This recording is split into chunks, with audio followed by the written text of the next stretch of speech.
Anne, qui a vécu tant de moqueries dues à sa stérilité.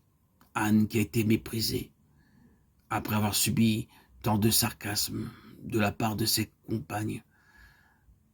Elle a maintenant de quoi répondre victorieusement à ses avanies. Elle peut triompher. Le cri de son cœur a été entendu.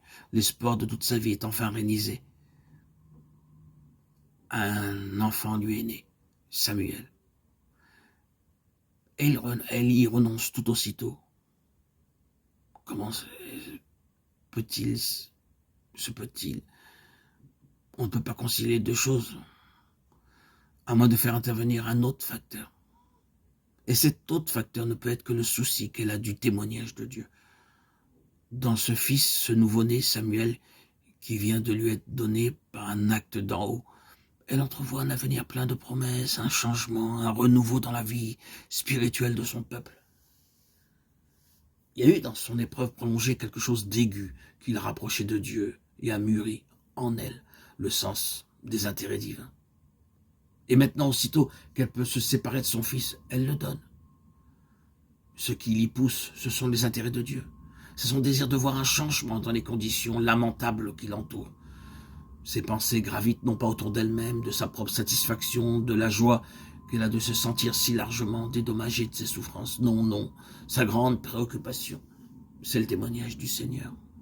Si nous nous en tenons aux principes spirituels qui sont à l'arrière-plan du récit, nous pouvons dire que la stérilité d'Anne représente une intense, une douloureuse inquiétude pour la cause de Dieu, pour ses intérêts, pour son témoignage, pour l'état spirituel de son peuple. Inquiétude sans issue, puisqu'au point de vue naturel, la possibilité pour Anne de faire quoi que ce soit pour servir ses intérêts paraît tout à fait exclue.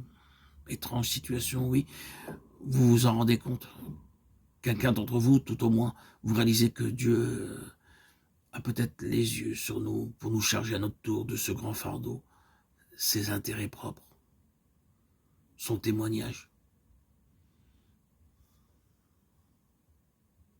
Chers frères et sœurs en Christ, bien-aimés, auditeurs, auditrices, pensez-vous aux intérêts de Dieu,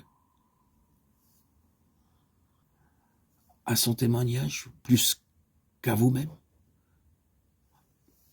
Quand Dieu nous ouvre son cœur, quand il nous appelle à entrer en communion avec lui et à partager la souffrance, l'angoisse qu'il étreint à cause de la situation spirituelle de son peuple, nous découvrons qu'il n'y a pour nous, au point de vue naturel, aucune possibilité quelconque de changer quoi que ce soit à l'état de fait.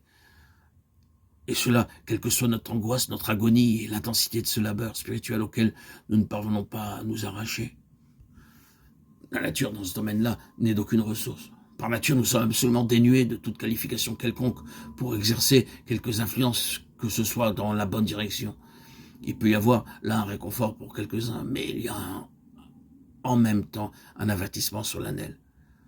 Car c'est un principe à double effet. Il signifie d'une part que si les grands desseins de Dieu vont vraiment s'accomplir, ils vont s'accomplir avec notre concours. Il faut premièrement que la nature épuise ses efforts et rende les âmes.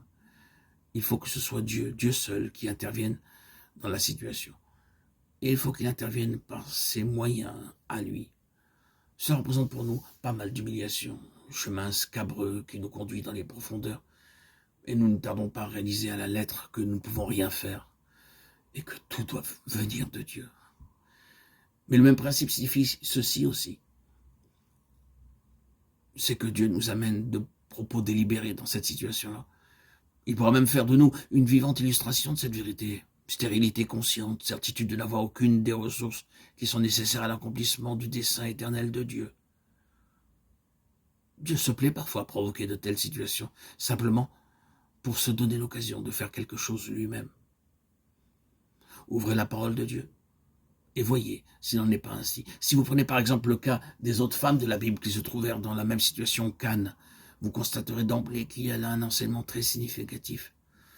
Nous avons dans cette catégorie Sarah, par la vie d'Isaac, son fils, ce fils de l'impossible, est pour nous une perpétuelle leçon de choses.